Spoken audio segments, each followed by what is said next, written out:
Estamos chegando a mais um trecho do capítulo 15 do livro de João, a parábola da videira, que é a nossa série.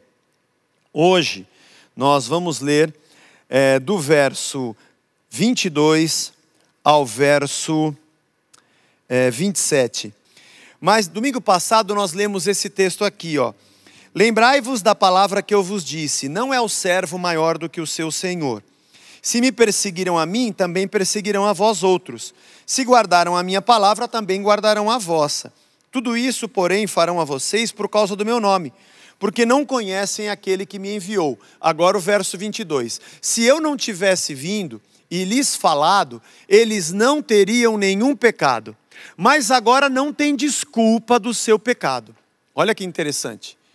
Quem odeia a mim, odeia também meu Pai. Se eu não tivesse feito entre eles as obras que nenhum outro fez, eles não teriam nenhum pecado. Mas agora não somente viram, como também odiaram, tanto a mim como o meu Pai. Isso, porém, é para que se cumpra a palavra escrita na lei deles. Odiaram-me sem motivo. Na verdade, Jesus aqui está citando uma frase que está em 2 versos dos Salmos. A frase que Jesus cita, odiaram-me sem motivo, está no Salmo 35:19 e no Salmo 69:4. Depois você pode procurar, ele cita esses textos. Pode voltar um pouquinho, Alberto? Obrigado. Quando, porém, vier o Consolador, que eu enviarei a vocês da parte do Pai, o Espírito da verdade que dele procede, esse dará testemunho de mim. E vocês também testemunharão, porque estão comigo desde o princípio. Até aqui. Senhor, nos abençoe e fale através da Tua palavra ao nosso coração. Nós Te amamos e amamos ouvir a Tua voz. Que saiamos desta nossa celebração à distância hoje, mais uma vez, edificados e abençoados em Ti, em nome de Jesus. Amém. Amém. Antes de eu falar sobre esse texto, me veio à memória essa semana, quando eu era pequeno lá em Barbacena, quando eu namorava a Blanche, eu era membro, eu era da Igreja Batista do Ipiranga e me mudei para a Igreja Batista em Carandiru, que é um bairro aqui da Zona Norte de São Paulo, ela era de lá. E ali eu conheci o Hamilton, lá começou a banda Resgate, em 1987 para 88 eu fui para lá.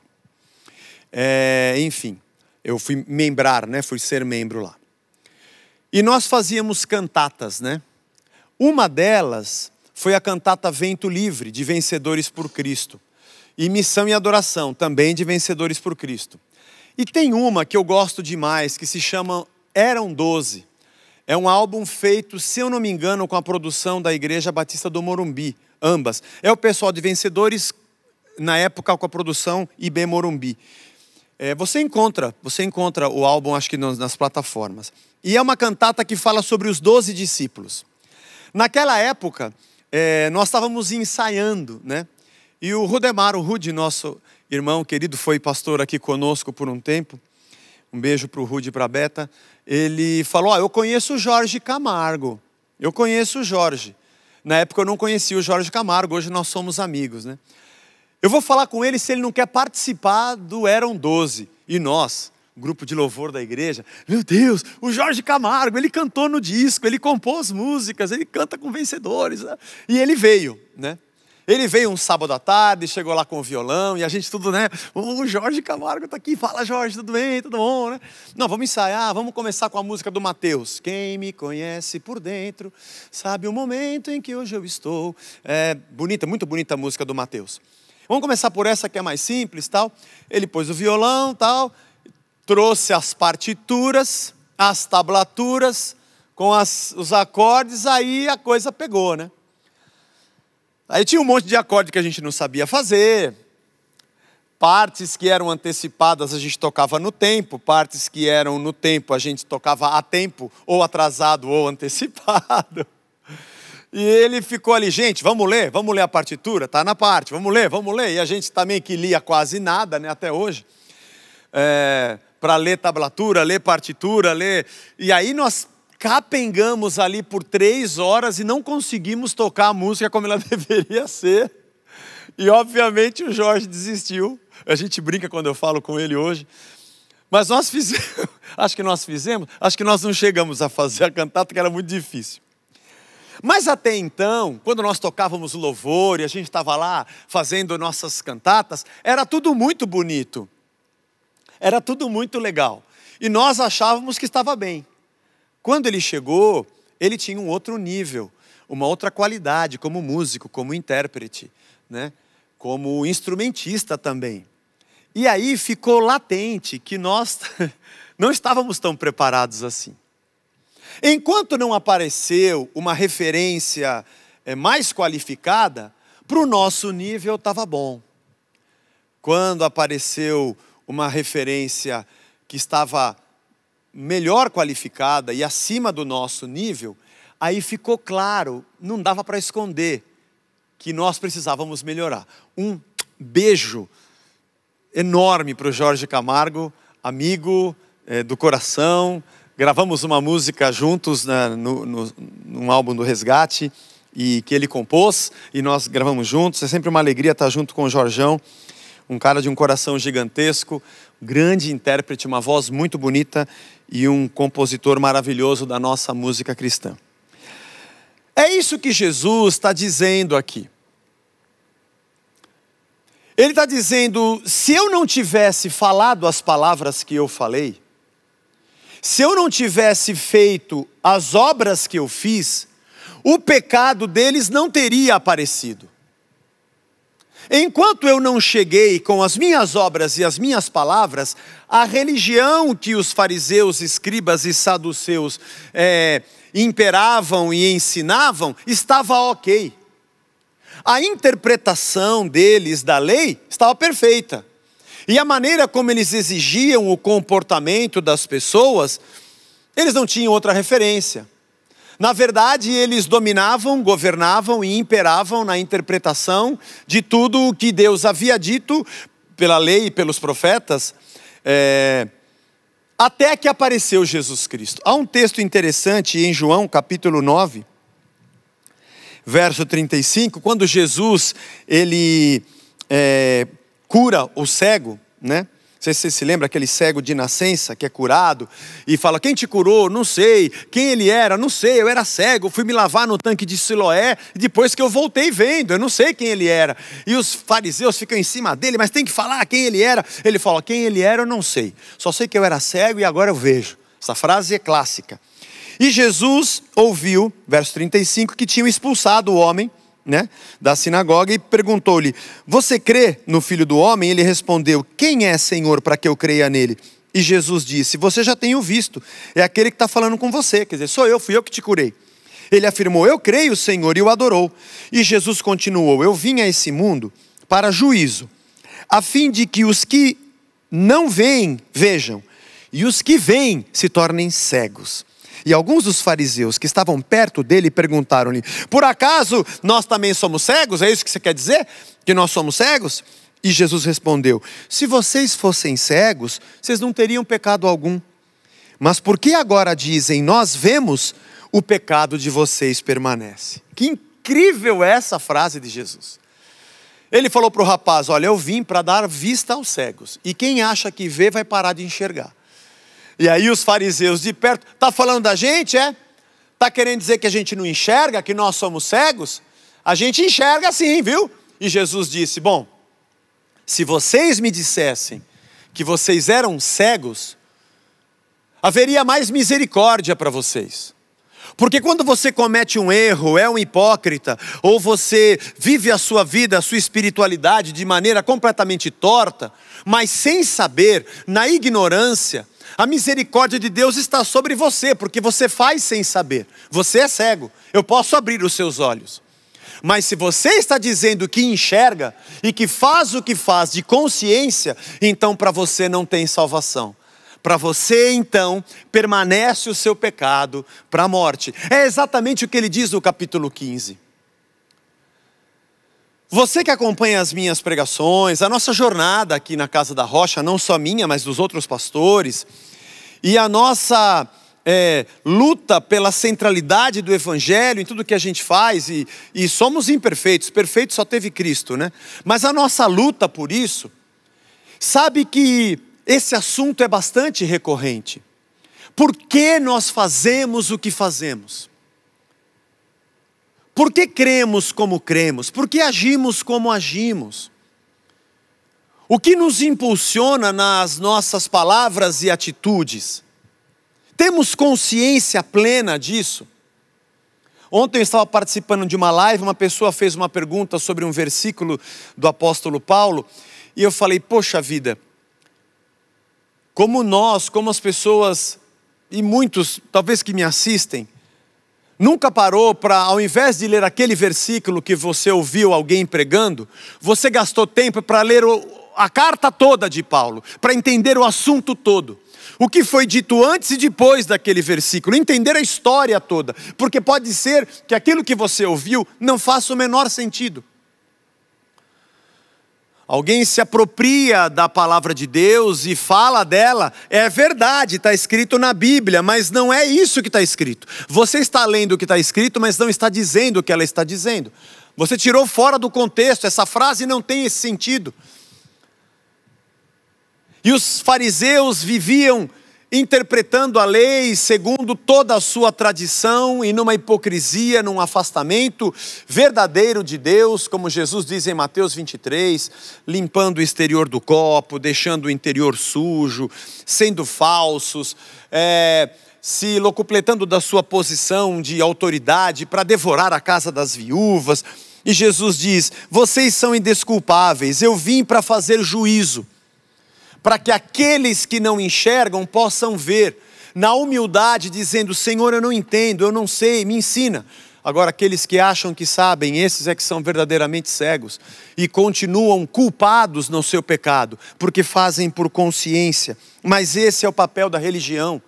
Cuidado se você apenas reproduz um comportamento religioso, ou se de verdade você compreende a obra de Cristo que te chamou para segui-lo. Jesus fala de duas coisas aqui. Essa parábola da videira, ela nos demonstra algo muito profundo, que é a nossa ligação, alma, coração, espírito, entrega de vida, a nossa abnegação, a nossa negação da nossa própria vida para sermos conectados nele e recebermos dele a verdadeira vida. A vida de Cristo, enquanto vivemos como seres humanos, dentro de nós, são as suas palavras e as suas atitudes que orientam o novo ser que passamos a ser. E é o que Jesus disse, se eu não tivesse dito o que eu disse, se eu não tivesse dito, eles continuariam aí ensaiando e estaria tudo bem. Mas como eu cheguei e disse, e eles não creram, então agora eles têm culpa. Uma coisa é você estar na ignorância, a outra é chegar a um referencial muito mais alto. A verdade é que chegou o Filho de Deus, chegou o próprio Deus. Então eles me odeiam gratuitamente. Agora evidenciou, veio à tona de que de verdade eles amam o pecado. Porque quando eu disse o que eu disse, era para encerrar o período do pecado. Ou pelo menos para que houvesse arrependimento, já que não conseguimos nos livrar dele 100% completamente, enquanto nesse corpo carnal. E a segunda coisa que Jesus diz é, se eu não tivesse feito as obras que eu fiz, e ele não fala de sinais aqui. Esse texto ele não está falando de sinais, ele está falando das obras, ele está na videira. Ele está falando do fruto, do nosso comportamento. Se eu não tivesse vivido o que vivi diante deles, se eles não tivessem visto minhas atitudes, se eles não tivessem enxergado o meu coração e a minha maneira de agir, e não tivessem ouvido as minhas palavras, se eles não tivessem visto isso, eu até entendo que eles continuassem no pecado. Esses dois itens são orientadores da nossa vida. O que ele disse e o que ele fez. Suas palavras e suas obras. Igualmente nos atraem. Suas palavras são vida. Suas palavras são transformação e são poder de Deus dentro de nós. É assim que nós aprendemos na própria Escritura. Aliás, na própria parábola da videira, no capítulo 15, versículo 3. Vós estáis limpos pelas palavras que vos tenho falado. É a palavra de Deus que exerce um poder que transcende a educação. É mais do que um conhecimento. A palavra de Cristo é vida e poder. É o próprio Cristo, Ele é o verbo vivo. É a sua presença em nós. É uma reformatação dos nossos conceitos através da compreensão de que aquilo é verdade. Aquela palavra é a verdade. Seguida do meu arrependimento, da minha luta contra mim mesmo. Esse é o processo da minha transformação e santificação. É o poder da palavra, que na parábola do semeador, ele diz que é uma semente que cai na terra boa e vai começando a gerar frutos dentro de nós. As palavras de Cristo precisam entrar na nossa alma. Elas não são letras para um ritual, elas não são um mantra para serem repetidas, não é uma mandinga para que eu diga e produza alguma coisa, como muitos pensam. Elas são vida, elas reconfiguram a nossa humanidade decaída.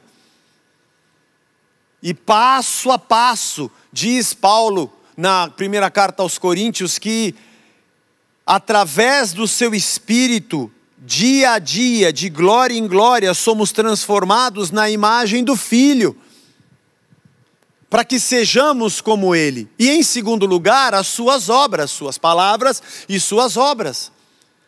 Porque nós olhamos a maneira como Ele fala. O final do Sermão do Monte, a multidão estava estarrecida dizendo: Ele ensina com autoridade e não como os fariseus e escribas. Tem alguma coisa diferente nele. A maneira como ele é, ele recebe todo mundo.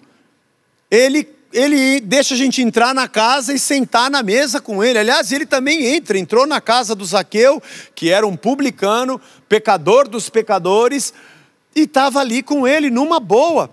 Eu vi ele conversando com uma samaritana, e não era só samaritana, mulher da vida, teve 6 maridos.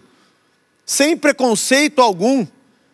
Não é possível, vieram 10 leprosos, ele não teve medo, nem os tratou com indiferença, ele os amou, ele brinca com as crianças e diz: deixai vir a mim os pequeninos.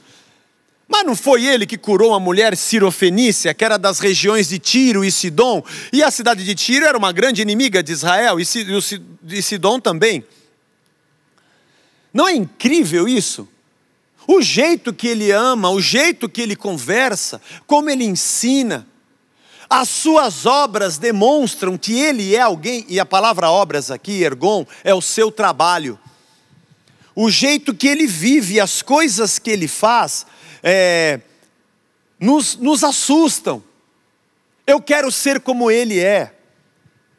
Quando você tem um amigo de verdade, uma pessoa que você admira, e por que você admira? Você o admira pela educação, você admira pela serenidade, pela seriedade, você admira pela maneira como ele se relaciona, você se admira e você quer ser igual. É interessante como nossas relações são influenciadoras.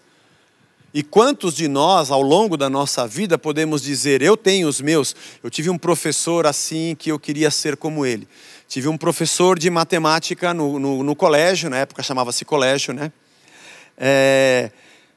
Já deve ser falecido, o professor Alcides, professor de matemática, eu gostava de matemática, que ele era uma inspiração para mim, a maneira como ele ensinava e a seriedade que ele tinha, a atenção. Depois, na faculdade, o professor Aiello, professor na faculdade de engenharia, vivo, projetista, muitas pontes e viadutos da cidade de São Paulo foram calculadas pelo escritório do professor Aiello. É um professor admirável, um profissional admirável. E muitos outros, né? Pastores, homens de Deus, irmãos, amigos, gente que você anda e vê a atitude da pessoa e diz: é isso aqui, eu acredito nisso aqui, ó. Nessa seriedade, nessa honestidade, nesse amor, nessa compaixão, eu quero ser assim. Eu quero ser assim. Quando Cristo diz: se vocês enxergassem, se vocês ouvissem as palavras que eu disse e as obras que eu fiz, vocês não teriam culpa. Mas como vocês desprezaram e odiaram, agora vocês não têm salvação. Porque as palavras que eu digo e as coisas que eu faço não admiram vocês. Mas agora, eu quero que você preste atenção, porque religião e Jesus Cristo não se bicam. A religião, a maneira, o mecanismo e a lógica da religião imperialista não se dá com a graça e a dádiva. Eu tenho dito isso várias vezes. E há pessoas que vivem uma mera religião, mas não conhecem a Cristo. Os dias que nós vivemos hoje são dias de customização. As impressoras 3D fazem o que você precisa na sua medida. O mundo está avançando para isso, né? Eu não sei se... Pode ser que chegue um dia em que não exista mais, acho que, número de roupa. Pode até existir, né? Algumas pessoas usam o mesmo número. Mas as máquinas vão fazer na hora a roupa exatamente na sua medida. A etiqueta vai vir com o seu nome e não com o número. Pode ser que a gente chegue, mas os aparelhos de telefone, carros, tudo é customizado. Você escolhe que plano você quer, de televisão, de telefonia, de internet.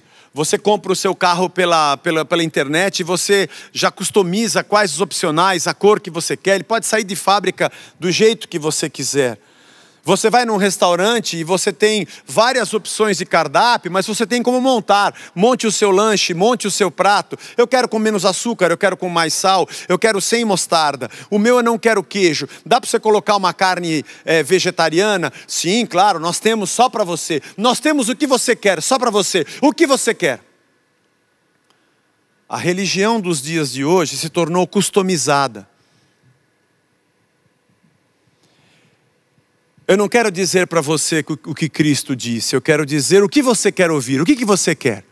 O que você quer? A igreja vai te dar, a religião vai te dar, Deus vai te dar. Do jeito que você gosta. Você.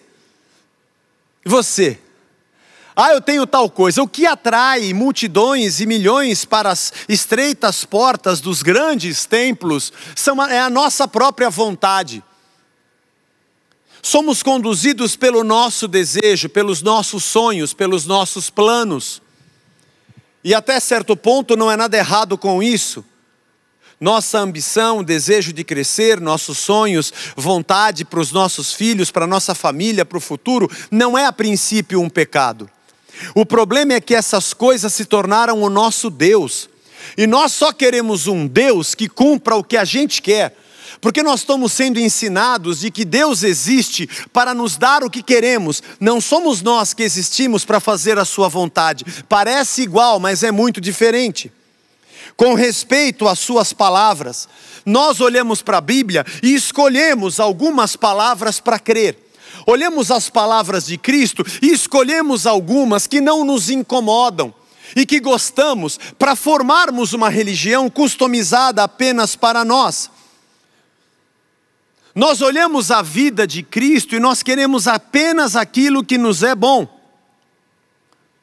Então, por exemplo, eu vi o poder, as curas, os milagres, isso eu quero.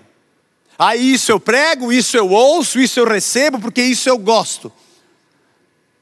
Eu vejo quando ele acalmou a tempestade, quando ele expulsou demônios, essa coisa de ter poder, ter autoridade, estar por cima, isso eu quero. Gostei dessa religião. Quando que eu começo? Agora, as atitudes de Cristo, a sua ética, sua honestidade, sua misericórdia, que pegou o seu pão e repartiu, as suas atitudes e as suas obras, de estar no meio daquele que necessita, sua abnegação, sua disposição ao sacrifício, a negação de si mesmo, da sua própria vontade para fazer a de Deus, essa a gente não quer, né? Nós não amamos a Deus e nós não queremos Jesus. Nós queremos as coisas que a gente gosta. Como se Deus fosse uma prateleira de mercado e eu vou escolhendo as coisas que eu gosto. Eu não sigo a Cristo, eu sigo a mim mesmo. Eu sigo a minha própria vontade, eu escolho as que eu gosto. As atitudes dele, eu escolho quais as que eu admiro. E simplesmente me esqueço das outras.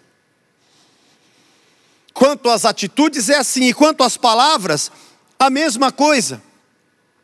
Eu escolho as palavras que eu quero ouvir.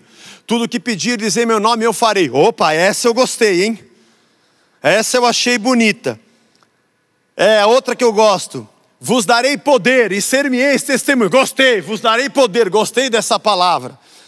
Vocês farão as mesmas obras que eu faço e ainda maiores. Essa eu também quero, hein? Gostei disso, hein? Tudo que pedir, dizer meu nome, eu farei. Essa eu também achei boa. Tudo que aponta para o meu ventre, para a minha vontade. Coisas tipo, perdoe 70 vezes 7, essa eu esqueço. Primeiro se reconcilia com o teu irmão e depois venha prestar culto. Essa eu desprezo, eu não quero saber. Se perseguiram o mestre, vão perseguir a vocês também. Não gostei dessa, essa tira, não quero no meu carrinho.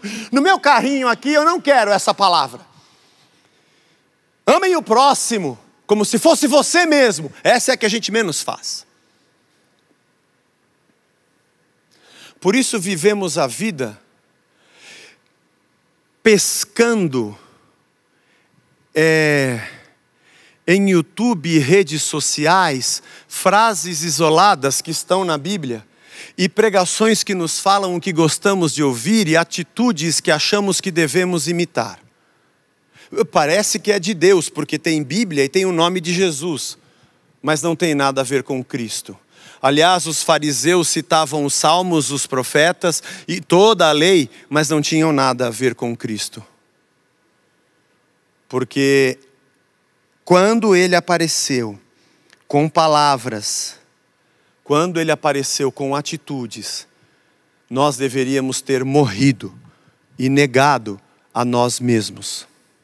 E termos nos ligado à videira que é Jesus, para começar do zero.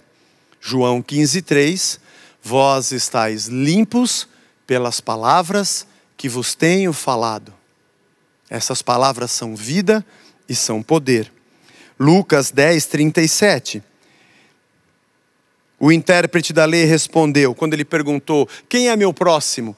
E aí Jesus disse a parábola do bom samaritano, né? O levita passou, o sacerdote passou e o bom samaritano ajudou. Ele pergunta para o intérprete da lei, quem é o próximo desse rapaz? Ele falou, aquele que usou de misericórdia para com ele. Então Jesus disse, vá e faça o mesmo. São os dois ensinamentos de Cristo. Ouça tudo o que eu digo. Ou é tudo, ou é nada. Ou você crê nas Escrituras ou não. Se você quer customizar uma religião, aquilo que te dá prazer e que você gosta, você está tão distante de Deus quanto aquele que nem crê na sua existência. Só que numa condição pior. Porque você está na ilusão de que está com Ele, mas não está. A ilusão de que está perto, mas não está. E as suas atitudes devem ser imitadas. Faça o mesmo. Tudo que Cristo fez. Faça o mesmo. Nossa religião está mergulhada em ativismos e disputas por cargos e unções e política religiosa, denominacional e metas e desafios e valores e quando você para pensar o quanto você tem aprendido de Cristo para uma transformação da sua vida, você fala, o que eu tenho a ver com isso? Nada. Porque na verdade você tem uma religião customizada. Se a verdade não tivesse aparecido nas palavras de Cristo, e Ele não tivesse feito o que Ele fez, na ignorância até que nós estaríamos bem. Mas já que Ele apareceu e disse e fez o que fez, nós agora somos culpados e estamos em juízo. Paulo diz isso em Romanos. Antes de aparecer a lei, eu não tinha pecado. Eu só passei a ter pecado quando a lei disse, isso aqui está errado. Até então, estava tudo certo. Se você começar a viver no Evangelho, você não vai conseguir mais ser a mesma pessoa que você é. a não ser que conscientemente você o odeie, que é o tema desse texto. A não ser que conscientemente você o rejeite. Nossa vida como igreja é viver as obras de Deus e falar da sua palavra em todo lugar onde estivermos. Porque ele diz no final desse texto que o Espírito da verdade viria e o Espírito da verdade testemunharia dele. O Espírito Santo falaria para nós, dentro de nós, sobre o próprio Cristo. E nós também testemunharíamos dele para quem está ao nosso redor. João 1,18 é um texto que eu acho lindo demais, que diz: ninguém jamais viu a Deus. O Deus unigênito que está junto do Pai é quem o revelou. É o próprio João, no primeiro capítulo, quando Cristo apareceu, ele disse: ninguém jamais viu a Deus. Deus é Espírito. Mas o Filho que estava com o Pai, ele revelou o Pai para nós. O belo dessa passagem é que esse verbo, exegeomai, é o verbo que significa, que nós traduzimos como revelou, né? Ele revelou o Pai para nós. É a mesma raiz da palavra exegese, né? do substantivo exegese. Exegese é o que nós pastores aprendemos no seminário a fazer do texto bíblico. É a interpretação do texto dentro do seu contexto. Fazer uma exegese é você investigar o texto e interpretá-lo na época em que ele foi escrito. Línguas originais, passagens, história, pano de fundo histórico do texto, mensagem do autor, mensagem do livro, teologia daquele livro, enfim. São estudos a respeito da interpretação. Parece que João está dizendo assim: nós não conhecíamos Deus, mas Jesus interpretou Deus para nós. Ele interpretou o Pai. Nós vimos a sua glória como do unigênito do Pai. Estava aqui na nossa frente. E todas as suas obras e palavras mostraram como deve ser o Pai, porque ele interpretou o Pai para nós. Antes, nós tínhamos a interpretação dos escribas e dos fariseus. A gente acreditava em Deus segundo a ótica deles. Mas quando apareceu Jesus, o que ele fazia e o que ele dizia, mostrou para nós quem era de verdade o Pai. E aí tornou latente a hipocrisia da religião. E a religião odiou Jesus e pediu a sua crucificação. E você? E nós? E eu? Ouvindo suas palavras e vendo suas obras, vou odiá-lo ou vou segui-lo? O que Cristo nos chama quando nos diz: segue-me, Ele nos chama a abrir o nosso coração para que nossos conceitos e ideias sejam desfeitos, para que o Logos, sua lógica, verdade, ensino, conceitos e princípios ocupe nossa vida. Para que tenhamos a mente de Cristo. Um novo nascimento. Para que as nossas obras sejam a imitação de quem amamos. Imitadores de Cristo. Fazendo as mesmas obras. Amando e repartindo da mesma forma. E vivendo Cristo em tudo que fizermos. E assim como Jesus interpretou o Pai para nós, que nós possamos ser, dentro da nossa limitação humana, uma interpretação, como diz David Hansen, uma parábola de Jesus Cristo para o mundo. Quando alguém olhe para nós, ele comece a entender quem deve ser Jesus. Quando ele conviver com a gente por uma semana ou no trabalho, pelas nossas atitudes, amor, pela nossa maneira de ser, ele começa a entender como é que Jesus, que mora dentro dele, deve ser. Quando ouvir as palavras da nossa boca, nossa sabedoria e amor, ele começa a entender como é que deve ser essa vida de discípulo. E a imagem que essa pessoa faz da palavra igreja, não seja aquela que ela assiste no horário nobre. Mas ela comece a entender que ser um discípulo é algo muito diferente de ter uma religião. é uma abnegação e uma entrega completa de vida. E, para nós, queridos Casa da Rocha, parece que o dia se aproxima, quando nós estivermos juntos de novo, continuarmos a viver entre nós essa mesma simplicidade e amor e alegria, pelo fato de que todos nós nos deixamos anular e nos permitimos abandonar tudo para dizer: eu vou segui-lo. Não importa mais os meus conceitos, agora importa a tua palavra e eu quero que ela me transforme. E eu não quero mais saber do meu jeito e do que eu fazia. Agora eu quero olhar para as tuas obras e ser um reprodutor delas. Diante do meu marido, minha esposa, meu filho, meu pai, meu avô, meu neto, meu irmão, as pessoas que convivem comigo, a ponto de alguém poder chegar e falar assim: deixa eu te perguntar um negócio, onde é que você estacionou o seu carro, hein? Né? Em que tipo de árvore você se conectou?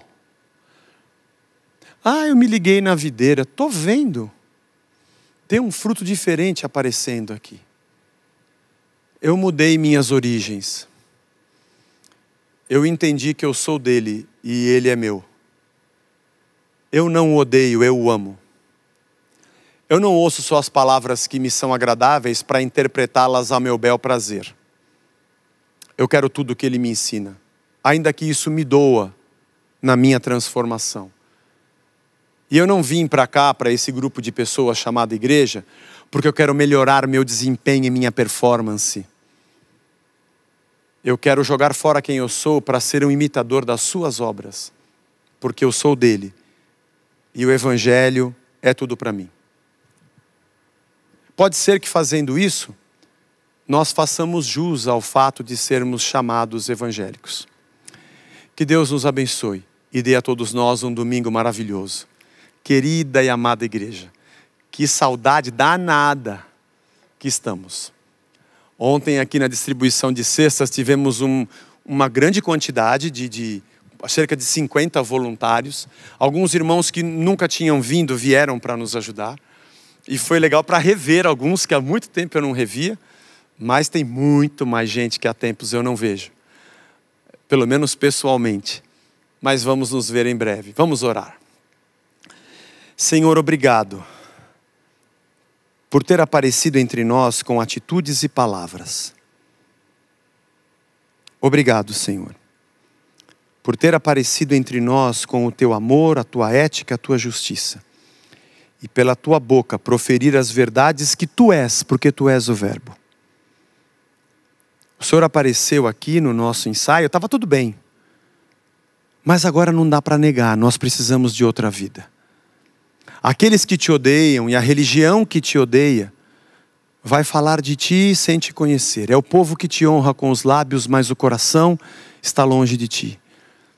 Mas eu não quero isso, Senhor. Eu quero te seguir. Me perdoa pelas tentativas de customizar a religião. Quando coloco de lado palavras que não gosto, porque não quero que elas me agridam, eu quero ser agredido pelas tuas verdades, para ser transformado na tua imagem. Sejamos nós a tua igreja, que fala e faz, segundo o que Cristo nos ensinou. Nossas atitudes e palavras sejam poderosas, porque nascem na videira, e somos ramos para produzir frutos ao agricultor que é o Pai. Obrigado por cada um desses domingos que temos aprendido tanto. Mesmo no meio dessa pandemia, quanto temos crescido na tua palavra. Abençoa a nossa semana, mais uma que se inicia. Guarda-nos, protege-nos. Senhor, tem misericórdia da nossa nação e do nosso povo.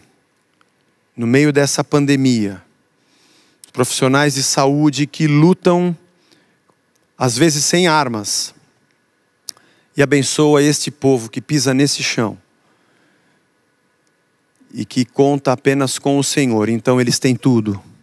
Que a tua misericórdia e a tua graça os alcance, Senhor. E nos dá graça para sermos uma parábola de Jesus Cristo, para interpretarmos o Rei com atitudes e palavras diante dos homens.